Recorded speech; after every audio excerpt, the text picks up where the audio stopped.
오늘 말씀의 제목은 축복과 저주라는 말씀으로 제가 하나님의 말씀을 전하려고 합니다. 사람들이 참 복을 좋아합니다. 그래서 이제 옛날에 보면은 사람들 집 대문에도 복자가 붙어 있고 가는 곳곳마다 사람들 눈에 띄는 곳마다 복이 있는데 밥그릇에도 복이 있고 숟가락에도 복이 있고 또 매 새해가 되면 인사말로 새해 복 많이 받으세요. 만나는 사람마다 이렇게 인사를 합니다. 근데 중요한 것은 우리가 복이 뭔지를 알고 분명히 복이 무엇인지를 알고 그렇게 하는 것이 중요하고 또 저주가 무엇인지도 아는 것이 중요합니다. 성경에 보면 저주에 관한 말들이 한 150번 정도 나오고 축복은 그 2배가 나옵니다. 그래서 한 300번 정도 복에 대해서 언급을 하고 있습니다. 여러분은 이제 복이 무엇이라고 생각을 하십니까? 그리고 또 어떻게 하면 우리가 복을 받을 수 있다 이렇게 생각을 하십니까? 사람들이 이제 신을 많이 믿는데 신을 믿는 이유 중에 큰 이유 중에 하나가 복을 받기 위함입니다. 옛날에 제가 이제 우리 교회에서 청년들과 함께 이제 말레이시아 단기 선교를 갔을 때가 있습니다.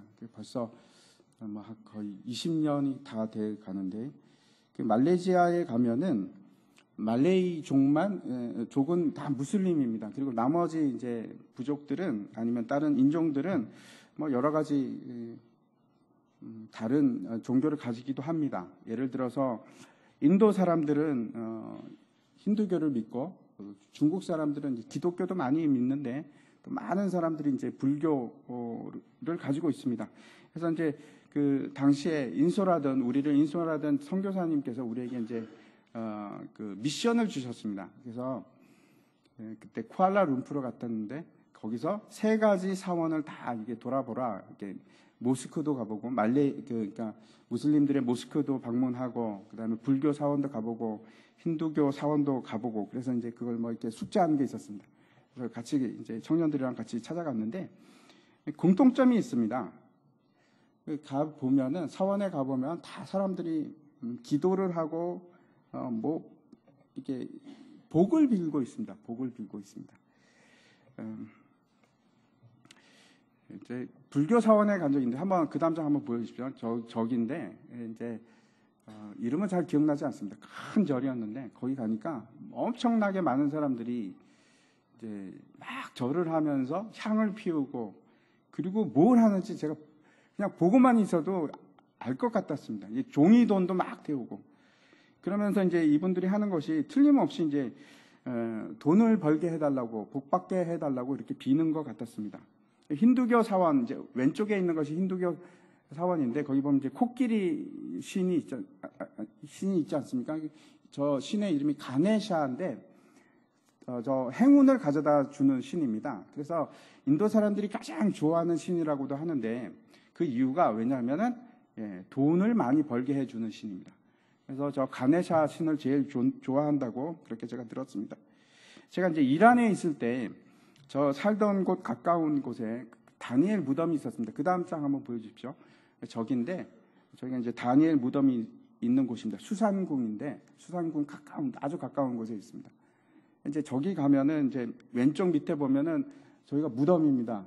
다니엘 무덤이라고 되어 있는 곳인데 실제로 저 안에 다니엘의 시체가 있는지는 잘 모르겠습니다.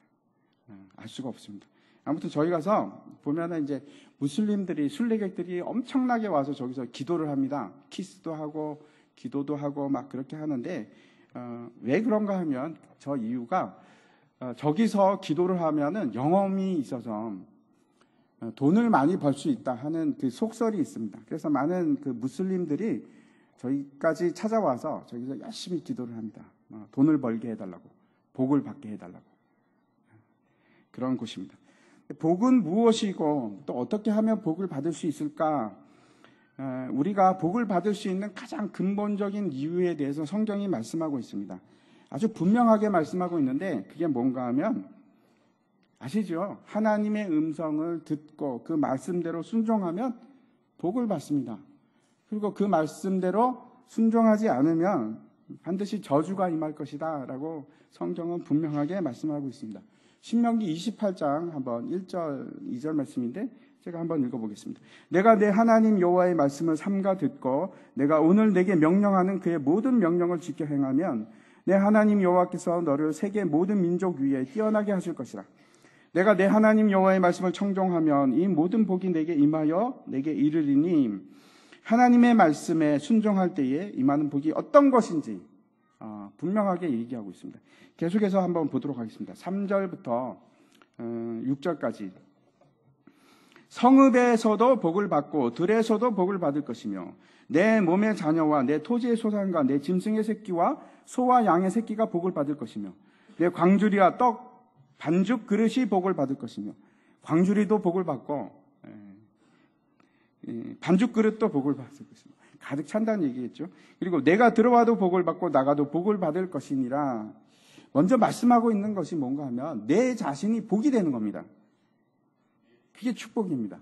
내 자신이. 그래서 내가 어디 있든지 상관이 없습니다. 내가 들어가면 거기가 복을 누리는 장소가 되고 내가 나가면 그것이 복을 누리는 장소가 되는 거예요. 우리는 풍수지리 이런 게 있어서 복을 받을 수 있는 명당 자리가 있지 않습니까? 그런 거하고 아무런 상관이 없습니다. 왜냐하면 내가 복이니까 내가 있는 곳이 명당 자리가 되는 겁니다. 그 얘기를 지금 이렇게 얘기하고 있습니다. 근데 여기서는 아직 그 복 자체가 무엇인지에 대해서는 분명하게 말하고 있지는 않습니다. 계속해서 7절부터 또 보겠습니다. 여호와께서 너를 대적하기 위해 일어난 적군들을 내 앞에서 패하게 하시리라. 그들이 한 길로 너를 치러 들어왔으나 내 앞에서 7길로 도망하리라. 여호와께서 명령하사 내 창고와 내 손으로 하는 모든 일에 복을 내리시고 내 하나님 여호와께서 내게 주시는 땅에서 내게 복을 주실 것이며 여호와께서 내게 명령하신 대로 너를 세워 자기의 성민이 되게 하시리니 이는 내가 내 하나님 여호와의 명령을 지켜 그 길로 행할 것임이니라. 여기에서는 이제 복의 내용에 대해서 명확하게 이제 어떤 것들이 있다 이렇게 쭉 계속해서 말씀을 하십니다. 근데 첫 번째 말씀하시는 것이 뭔가 하면 승리입니다. 승리. 싸워서 이기는 겁니다. 누구랑 싸웁니까? 대적? 누굴까요? 대적이. 승리하는 겁니다. 대적이 내 앞에서 패하게 하리라. 두 번째 말씀하시는 걸 보면은 어떻게 되어 있습니까?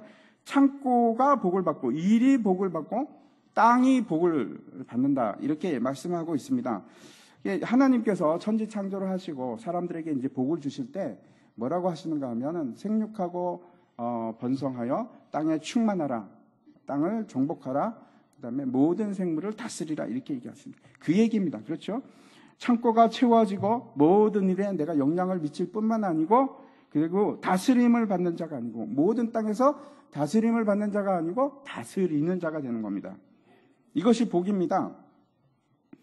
그리고 이제 세 번째, 전혀 우리가 예상하지 못하던 복을 말씀하고 있는데 뭐라고 하시는가 하면 하나님의 성민, 즉 하나님의 거룩한 백성이 되는 것이 그게 복이다 이렇게 얘기하십니다. 첫 번째, 두 번째는 여러분 우리가 흔히 상식적으로 아는 복들 아니겠습니까? 근데 그것을 넘어서서 세 번째 가서 보니까 하나님의 거룩한 백성이 되는 거, 이게 복입니다. 여러분 아셨습니까? 네, 이게 복입니다. 그뿐만 아니고 더 중요한 말씀을 하시는데 뭐라고 하는가 하면 하나님의 말씀을 지켜 행하는 것이 복이 된다. 명령을 지켜 그 길을 행하는 것이 뭐라고 합니까? 그게 복입니다. 다시 말씀드립니다. 하나님의 거룩한 백성이 되는 것이 복이고 하나님의 말씀을 지킬 수 있는 자가 되는 것이 우리에게 크나큰 복입니다. 세 번째입니다. 또 계속해서 보도록 하겠습니다. 28장 10절부터 쭉 보면은 땅의 모든 백성이 여호와의 이름이 너를 위하여 불리는 것을 보고 너를 두려워하리라. 여호와께서 내게 주리라고 내 조상들에게 맹세하신 땅에서 내게 복을 주사 내 몸의 소생과 가축의 새끼와 토지의 소산을 많게 하시며 여호와께서 너를 위하여 하늘의 아름다운 보고를 여시사 내 땅에 때를 따라 비를 내리시고 내 손으로 하는 모든 일에 복을 주시리니 내가 많은 민족에게 구워줄지라도 너는 꾸지 아니할 것이요. 네 번째 말씀하시는 것이 뭔가 하면 여호와의 이름이 너를 통해서 불리어질 때, 이게 무슨 말입니까? 내가 그리스도인이라고 불리게 될 때, 그때 다른 사람들이 나를 보고 두려워하는 거. 그게 복이라고 말씀하십니다. 내가 그리스도인이라고 불리고 내가 그리스도인으로 저 사람은 예수 믿는 사람이야. 그리고 주위에 있는 사람들이 그거에 대해서 경외감을 가지게 될 때, 두려운 마음을 가지게 될 때 그게 바로 복이다 이렇게 얘기합니다. 여러분 이게 복이라고 생각하셨습니까? 이게 복입니다. 그리고 또 보겠습니다. 그 다음에 보면은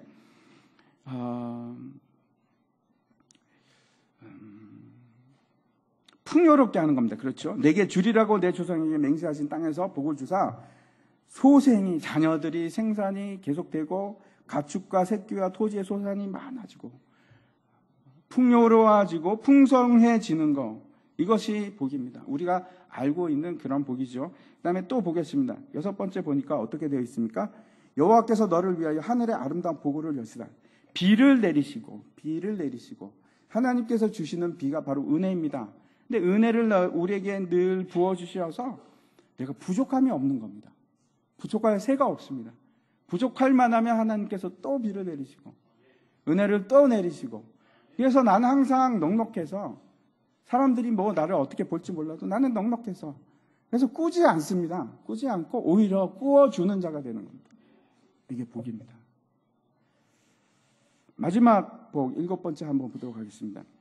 13절과 14절인데 여호와께서 너를 머리가 되고 꼬리가 되지 않게 하시며 위에만 있고 아래에 있지 않게 하시리니 오직 너는 내가 오늘 내게 명령하는 내 하나님 여호와의 명령을 듣고 지켜 행하며 내가 오늘 너희에게 명령하는 그 말씀을 떠나 좌우로나 우로나 치우치지 아니하고 다른 신을 따라 섬기지 아니하면 이와 같으리라. 머리가 되고 꼬리가 되지 않게 하겠다. 이것이 복입니다. 이게 무슨 말일까요? 머리가 되고 꼬리가 되지 않는 거. 내가 방향을 내가 결정하는 겁니다. 머리가 된다는 것은 내가 판단하고 내가 책임지는 자가 되는 것이고, 꼬리가 되면 어떻게 합니까? 끌려갑니다. 내 생각하고 상관없이 계속해서 끌려가는 삶을 말합니다. 그런 삶을 사는 것은 복이 아닙니다. 내가 결정하고 내가 행하고 내가 다스리는 자가 되는 것. 그것이 복입니다. 이게 복인데 더 중요한 것은 이런 복을 어떻게 얻을 것인가? 어떻게 얻습니까? 여러분 기억하시죠? 하나님의 말씀을 청종할 때, 하나님의 음성을 듣고 그 말씀에 순종할 때, 그게 우리에게 복이 됩니다. 이것들이 우리의 복이 되는데, 여러분 그런데 문제가 뭐가 있습니까? 우리가 자신이 없습니다. 실력이 없습니다. 이것을 하나님의 말씀을 행할 자신이 없습니다. 정확하게 말씀드리면 순종하지 않습니다. 여러분 어떻습니까? 순종 잘하고 계십니까? 자신이 없으시죠? 그 율법을 대표하는 것이 이제 10계명 아니겠습니까? 그런데 10계명에서 우리가 한번 생각해 보면 10계명을 지키는 것이 얼마나 힘든 일입니까? 예수님께서 부자 청년이 왔을 때 네가 계명을 다 지켜 행하느냐? 자신은 뭐 자신 있게 얘기했지만 그렇지 않습니다. 예수님의 말씀을 통해서 보면 가장 먼저 우리가 10계명 중에서 마지막 계명 탐심에 대해서 한번 생각해 보시기 바랍니다. 탐심이 죄입니다. 내가 부러웠고 부러우면 진다고 뭐 사람들이 얘기하는데 남의 것이 부러우면 죄입니다. 탐심을 가지면 죄입니다. 가지고 싶고 탐이 나고 그러면 벌써 10계명 중에서 하나를 어긴 겁니다. 하나만 어겨도 다 범한 겁니다. 그 다음 9계명은 어떤 겁니까? 거짓말하지 말라. 거짓 증언하지 말라. 거짓말하는 사람이 어디 있겠습니까? 작은 거짓말이든 큰 거짓말이든 끊임없이 사람들은 거짓말을 합니다. 살인하지 말라 어떻습니까? 간음하지 말라? 살인하지 말라. 예수님께서 뭐라고 하셨습니까? 내 형제를 미워해서 욕하는 것이 바로 살인하는 것이다. 눈으로 여자를 보고 음욕을 품는 자마다 이미 간음했다. 5계명 한번 생각해 보시기 바랍니다. 내 부모를 공경하라. 여러분 그 계명에 자유로우십니까? 공경하고 계시지요? 쉽지 않은 일입니다. 절대로 쉽지 않습니다. 네, 1계명과 2계명 한번 생각해 보십시오. 새긴 우상을 만들지 말고 거기에 절하지 말라.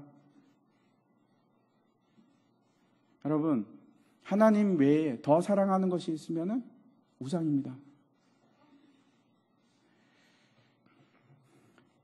여기 계신 분들 중에 나는 축복을 받을 만한 자격이 있다고 여러분 여기시는 분이 계십니까?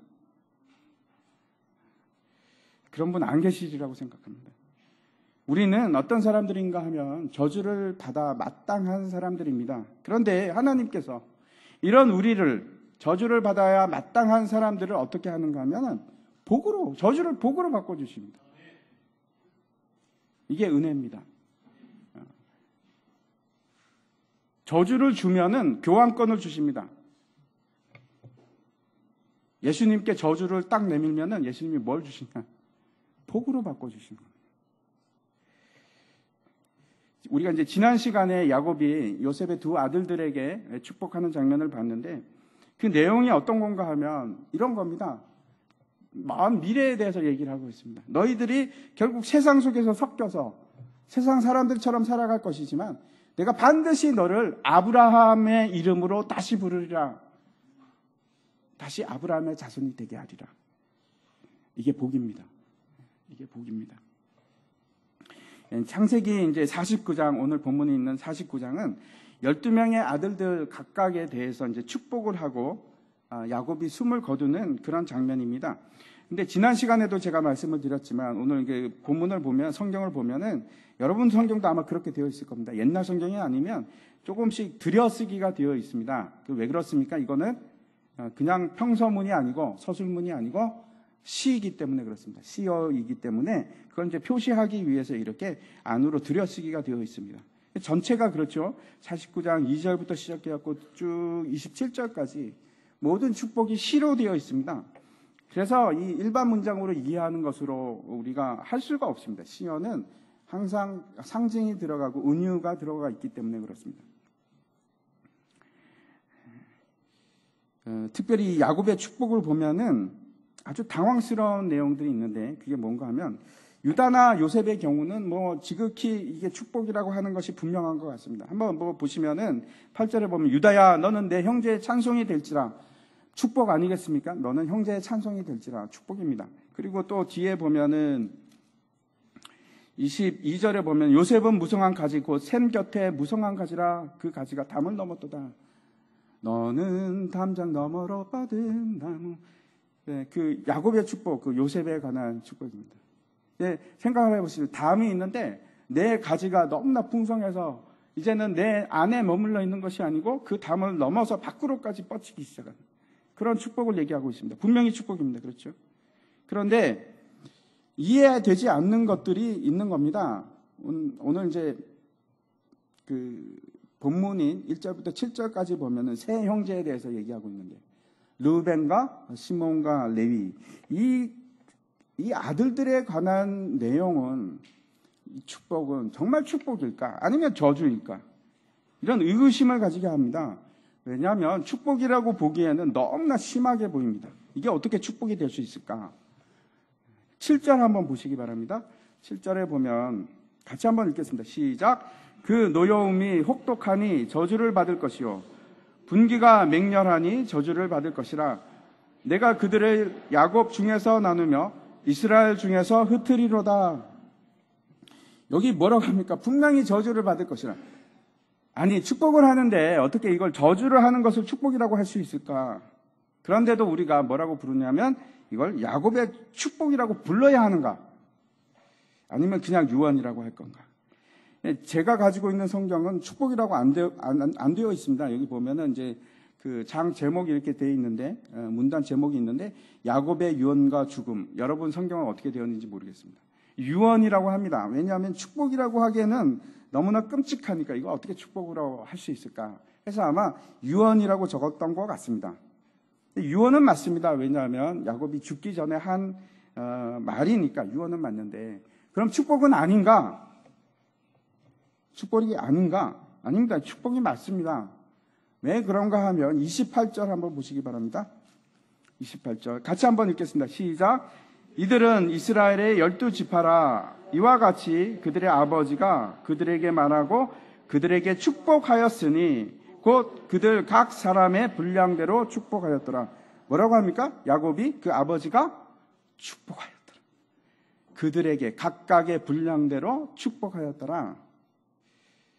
우리가 이 내용을 어떻게 이해하면 될까요?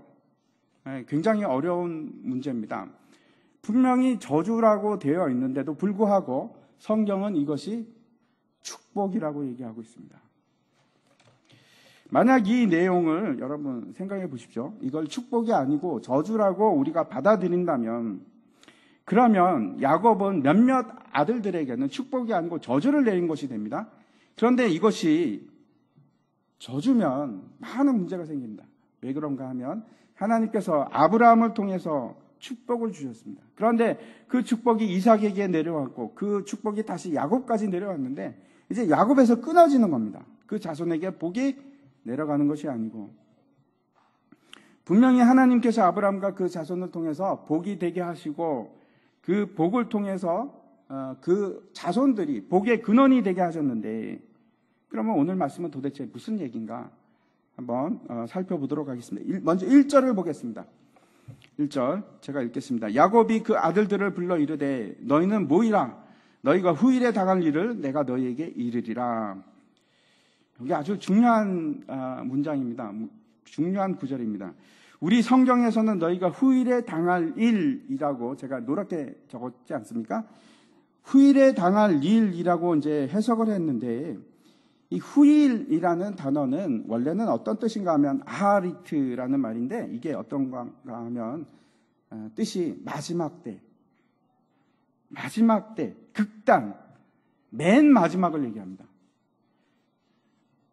그리고 이 당한 일이라는 말이, 당하다 하는 것이 도대체 원래는 무슨 뜻인가 하면 왜 이렇게 번역을 했는지 모르겠습니다. 아마 뭐 따르게 하기가 좀 이상하니까 이렇게 한 것 같습니다. 그런데 저거는 카라라는 단어인데 부르다 하는 뜻입니다. 아니면 외치다, 선포하다, 특별히 이름을 부르다. 그러면 도대체 저게 무슨 뜻이 되겠습니까? 다시 한번 제가 해석을 하면 이렇게 다르게 해석을 할 수가 있습니다.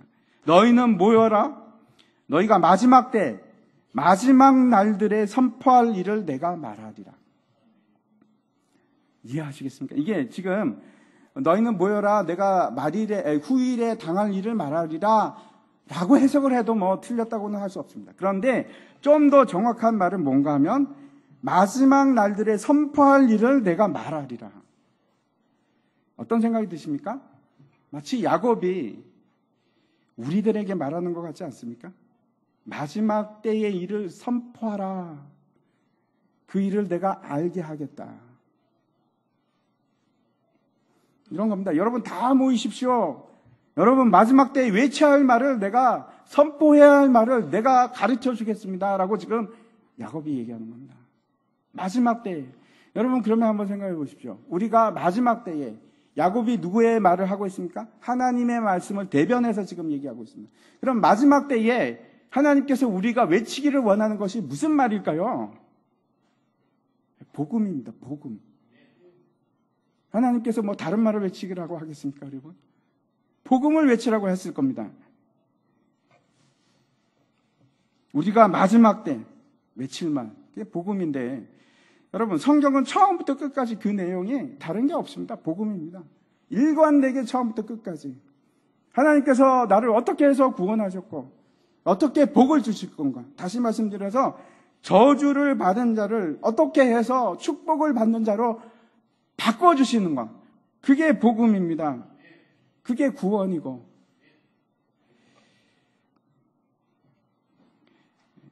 야곱에게 이제 12명의 아들이 있습니다. 그 12명의 아들을 4명의 그 아내들로부터 이게 낳게 되는데, 첫 번째 아내가 누굽니까? 레아입니다. 레아고, 그 다음 주에, 레아가 6명의 아들을 낳습니다. 르벤, 시므온, 그 다음에 레위, 유다를 낳고 나서 이제 멈췄습니다. 더 이상 생산이 안 됐는데, 아이를 낳을 수 없었는데, 그래서 이제 라헬이 자기 몸종이었던 비라를 통해서 2명을 낳고, 그랬더니 또 레아가 시기가 나서 실바를 통해서 또 2명을 낳고, 합판체 사건이 있었습니다. 합판체 사건 이후에 이사갈과 스불론 2명을 더 낳게 됩니다. 그리고 마지막에 하나님께서 라헬을 불쌍히 여기시고 준 두 명의 아들이 요셉과 베냐민 이렇게 됩니다. 이것이 이제 순서인데, 그런데 오늘 본문에 49장에 나오는 오늘 본문의 순서와 저걸 맞춰보면은 비슷합니다. 비슷한데 다릅니다.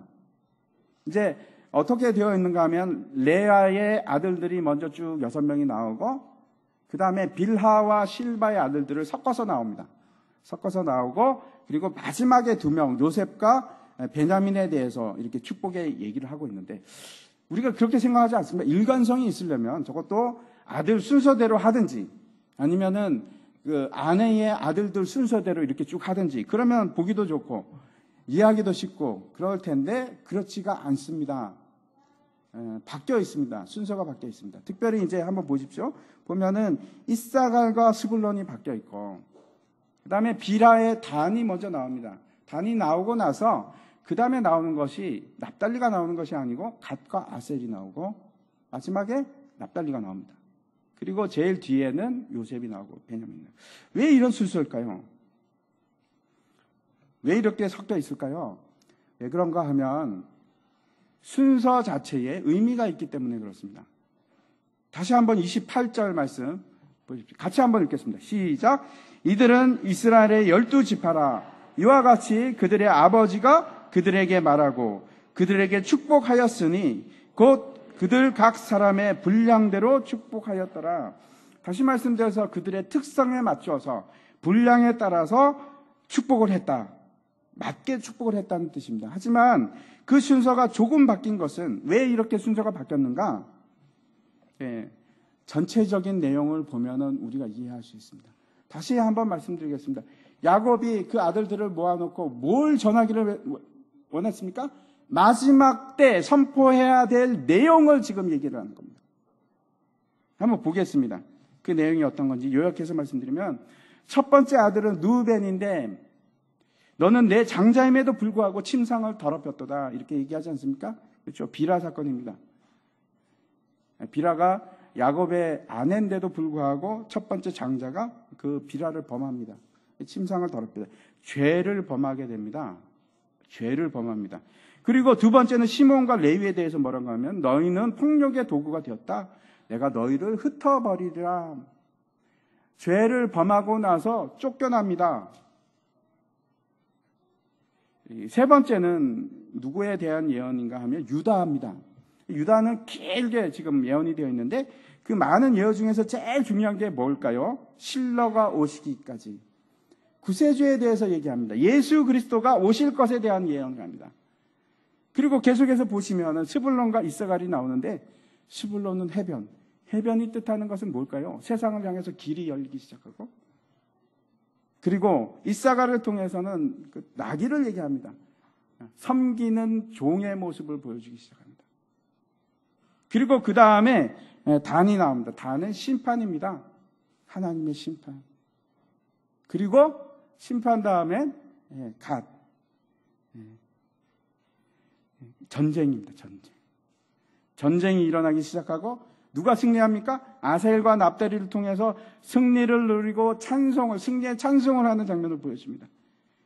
그리고 이제 마지막으로 요셉과 베냐민이 등장하는데, 요셉을 통해서, 베냐민을 통해서 분명하게 보여주고 있는 그림은 뭔가 하면 천국의 모습입니다. 장차 도래해야 할 천국의 모습을 보여주는 겁니다. 여러분, 그 전체 스토리가 너무나 우리가 잘 알고 있는 스토리 아닙니까? 우리가 지금 금요 기도회 때 요한계시록을 살펴보고 있는데 똑같습니다. 요한계시록 얘기입니다. 정확하게 똑같습니다. 다시 말씀드리면 이 야곱의 축복은 분명히 축복이 맞습니다. 그게 내용이 뭔가 하면, 저주받을 수밖에 없는 자들이 바뀌어서 실로에부터 오신 예수 그리스도를 통해서 복된 자로 바뀌는, 그것을 선포하라, 이렇게 지금 얘기하는 것이 59장의 얘기입니다. 이게 우리들이 마지막 때에 여러분, 저와 여러분이 평생 선포해야 될, 외쳐야 될 내용들입니다. 잊지 마시기 바랍니다. 오늘 본문은 이제 1절부터 7절까지인데 앞에 이제 세 아들들에 대해서 우리가 한번 살펴보도록 하겠습니다. 이 세 아들들을 통해서 우리에게 보여주는 것이 있는데, 여러분 이제 이해하셨죠? 왜 그런 저주가 나올 수밖에 없는지? 우리들이 불순종함으로 말미암아 우리에게 임할 수밖에 없는 저주, 처참한 저주의 모습을 우리에게 보여주는 겁니다. 그래서 르벤도 그렇고 시몬도 그렇고 레위도 그렇고 다른 사람들이 아니고 바로 우리들입니다. 우리의 모습입니다. 한번 보시겠습니다. 3절과 4절 말씀 한번 보시기 바랍니다. 르벤아 너는 내 장자요 내 능력이요 내 기력의 시작이라. 위풍이 월등하고 권능이 탁월하다마는 물의 끓음 같았은즉 너는 탁월하지 못하리니 내가 아버지의 침상에 올라 더럽혔음이로다. 그가 내 침상에 올랐었도다. 르벤은 야곱이 처음으로 나온 장자입니다.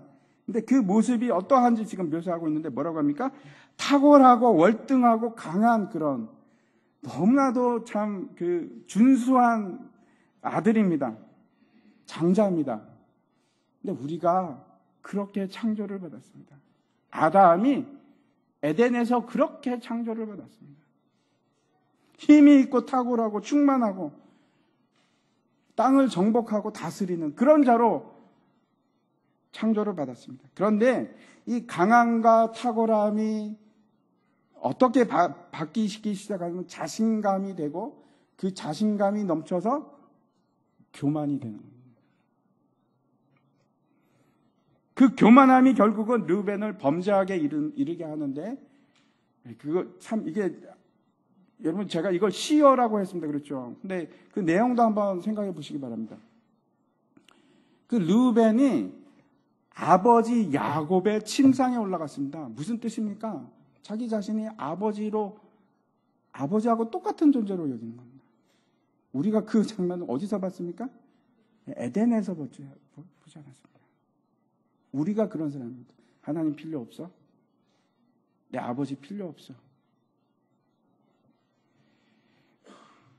마치 자신이 아버지가 된 것처럼. 그래서 그 일로 장자의 권리를 받지 못했을 뿐만 아니고 여기 보니까 탁월하지 못한 자가 되고 낮아진 자가 되는 겁니다. 힘이 없는 존재가 되고 마치 물이 끓음 같다 이렇게 얘기를 하고 있습니다. 물이 끓는다는 것이 도대체 무슨 뜻일까요? 물은 굉장히 뭐 이렇게 쇠나 이런 거에 비해서 액체는 너무나 약하고 막 물이 뭐 땅에 엎드려져도 그냥 존재하는 것이 아니고 스며들고 사라지고 약함을 얘기합니다. 굉장히 약함을 얘기합니다. 그런데 그게 끓는 물입니다. 무슨 뜻인가 하면 펄펄 끓는 물, 그 엄청 험난한 삶을 얘기합니다. 아담이 범죄하고 쫓겨날 때 하나님께서 하신 말씀이 네가 이제는 땀을 흘려야 먹고 살 것이다. 그 인생의 고단함에 대해서 얘기하는데 그 얘기를 지금 하는 겁니다. 그래 약하고 그 삶이 고통스러운 존재가 되는 거. 왜? 범죄함으로, 교만함으로 범죄함으로. 그렇게 되는 겁니다. 실제로 이제 르벤 지파를 이렇게 보면은 약한 지파가 됩니다. 약한 지파가 되고 수도 많지 않고 힘도 없고. 특별히 이제 르벤 지파가 어디에 등장하는가 하면 광야에서 고라의 반역이 일어났을 때 다담과 그다음에 그 아비람이 고라와 한패가 되는데 다담과 아비람이 어떤 지파일까요? 르벤 지파입니다. 르벤 지파. 그래서 이 고라의 반역에 동참함으로 고라의 반역에 왜 동참했을까요? 교만해서 그렇습니다. 자기를 높이려고. 그래서 어떻게 됩니까? 수천 명이 죽습니다. 르벤 지파는 그래서 힘이 없습니다. 약합니다. 그 일이 계속됩니다. 그 다음에 이제 시몬과 레위에 대해서 말씀하고 있는데 5절을 한번 보시기 바랍니다. 같이 읽겠습니다. 시작. 시몬과 레위는 형제요 그들의 칼은 폭력의 도구로다. 시몬과 레위가 이제 세겜 사건에서 야곱의 딸 디나가 강간당했을 때 아주 무지막지한 일을 합니다. 어떻게 하냐면 세겜 사람들을 속여서 할례를 받게 하고 가장 아플 시기일 때 3일째 될 때 가서 처참하게 칼로 다 죽여버립니다. 여기 보니까 소의 발 뒷 힘줄까지 끊고 노력하고 여자들은 다 잡아가고 그런 일을 험악한 일을 합니다. 6절과 7절 한번 보여주시기 바랍니다. 내 호나 그들의 모의에 상관하지 말지어다. 내 영광아 그들의 집회에 참여하지 말지어다. 그들이 그들의 분노대로 사람을 죽이고 그들의 혈기대로 소의 발목 힘줄을 끊었음이로다. 그 노염이 혹독하니 저주를 받을 것이요 분기가 맹렬하니 저주를 받을 것이라. 내가 그들을 야곱 중에서 나누며 이스라엘 중에서 흩으리로다. 이렇게 얘기하고 있습니다. 시편 1편에 보면 복 있는 자는 악인의 꾀를 쫓지 아니하고 죄인의 길에 서지 아니하고 오만한 자의 자리에 앉지 아니하며 이렇게 쭉 나가다가 5절에 보면은 이렇게 얘기하고 있습니다. 그러므로 악인은 심판을 견디지 못하며 죄인들이 의인들의 모임에 들지 못하리로다. 무슨 말입니까? 악인들은 심판을 반드시 당하고 그래서 결코 의인들의 모임, 거기가 어딜까요? 천국을 얘기합니다. 하나님 나라. 하나님 나라에 속한 자가 되지 못한다. 심판을 받아서 이렇게 얘기하고 있는데 지금 그 얘기를 지금 시므온과 레위에 하고 있습니다. 너희는 심판을 받아서 천국을 소유한 자가 못될 저주를 받는 자들이다. 참 끔찍한 심판을 받을 수 없는 사람들이다 하는 얘기입니다. 그래서 그 결과로 저주를 받아서 다 흩어버리는데 실제로 그렇게 됩니다. 시므온 지파는 유다 지파 밑에 이렇게 가나안 땅에서 땅을 기업으로 받게 되는데 나중에 여호수아서 보면은 유다 지파에 다 흡수가 되버립니다. 그래갖고 다 흩어집니다. 레위 지파는 어떻습니까? 레위 지파는 제사장 직분과 레위인의 직분을 다 해야 되기 때문에 가나안 땅 전체의 48개 성에 다 흩어버립니다. 근데 그것으로 끝나는 것이 아니고 어떤 일이 있는가 하면 이스라엘 자체가 그렇습니다. 이스라엘 자체가 칼을 들고 누구를 죽입니까? 예수 그리스도를 폭력의 도구가 되어서 이스라엘 백성 자체가 폭력의 도구가 되어서 예수 그리스도를 잔혹하게 죽입니다. 그 일로 이스라엘은 전 세계에 흩어지는 떠돌아다니는 그런 민족이 되고 맙니다. 그 일을 지금 얘기하고 있는 겁니다. 그래서 시므온과 레위와 르벤은 우리가 구원받기 이전의 모습, 우리의 모습입니다. 저주를 받아서 죽을 수밖에 없는 사람들, 흩어질 수밖에 없는 사람들, 그런 마땅한 자들인데 불구하고 하나님께서 이 저주를 축복으로 돌이키십니다. 바꾸십니다. 갈라디아서 3장 13절과 14절 말씀 제가 한번 읽어보겠습니다. 그리스도께서 우리를 위하여 저주를 받은 바 되사 율법의 저주에서 우리를 속량하셨으니 기록된 바 나무에 달린 자마다 저주 아래 있는 자라 하였습니다. 이는 그리스도 예수 안에서 아브라함의 복이 이방인에게 미치게 하고 또 우리로 하여금 믿음으로 말미암아 성령의 약속을 받게 하려 함이라. 하나님께서 정말 놀라운 일을 하십니다. 저주를 축복으로 바꿔주시는데 아무런 대가 없이 그냥 바꿔주십니다. 예수님께 나아가서 예수님 이 저주 축복으로 좀 바꿔주십시오. 바꿔주십시오. 신명기에 보면 나무에 달린 자마다 저주를 받은 자들입니다. 그런데 누가 달리냐면 예수님께서 우리 대신 저주를 받고 십자가에서 죽으시는 겁니다. 그런데 이 원래 저주받아야 될 자들이 누군가? 신명기 27장에 나와 있는데 제가 요약해서 말씀드리겠습니다. 7가지입니다. 한번 잘 보십시오. 첫 번째가 우상 숭배하는 자들. 다시 말씀드려서 하나님보다 다른 것을 더 사랑하는 자들. 저주를 받을 자들입니다. 두 번째 얘기하는 것은 부모를 공경하는 것이 아니고 경홀히 여기는 자들. 부모를 가볍게 여기는 자들. 저주를 받을 자들입니다. 그리고 또 얘기하는 것이 속이는 자들, 맹인에게 길을 가게 하는 잃게 하는 자들입니다. 거짓 선지자입니다. 진리를 왜곡시키는 자들, 저주를 받을 자들입니다. 그리고 약한 자들을 억울하게 하는 자들, 그리고 음란한 자들, 아버지의 침상을 더럽히고 동성애를 하고 그 모든 것이 이 27장에 나와 있습니다. 그리고 이웃을 죽이는 자들, 그리고 마지막에 뭐라고 하고 있습니까? 하나님의 말씀을 실행하지 않는 자들, 저주를 받을 자들. 그 구절만, 마지막 7번째 구절만 다시 한번 보겠습니다. 27장 26절입니다. 같이 한번 읽겠습니다. 시작. 이 율법의 말씀을 실행하지 아니하는 자는 저주를 받을 것이라 할 것이요 모든 백성은 아멘 할지니라. 여러분 아멘이십니까? 율법을 지키지 못하는 자는 저주받는 자들입니다. 근데 저와 여러분이 바로 율법을 지키지 못하는 자들이잖아요. 저 7개의 목록 중에 우리가 있습니다. 우리가 거기에 속한 자들입니다. 저주받을 자들, 그리고 아멘 할 자들.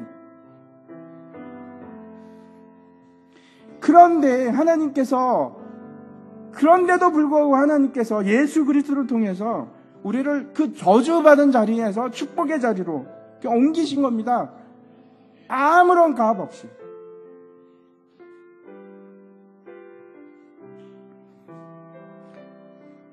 그래서 우리는 이제 그 복을 누릴 수가 있습니다.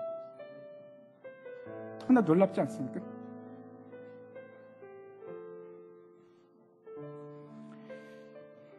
다음 시간에 제가 그 복에 대해서 이제 뒤에 나옵니다. 그 복들이 어떤 것인지 제가 다음 시간에 말씀드리겠습니다. 이제 우리가 할 일은 이겁니다. 우리의 참된 복이신 예수 그리스도만 바라봅니다. 그것이 우리가 할 일입니다. 우리 같이 다 함께 일어나셔서 마지막 찬송 같이 부르겠습니다.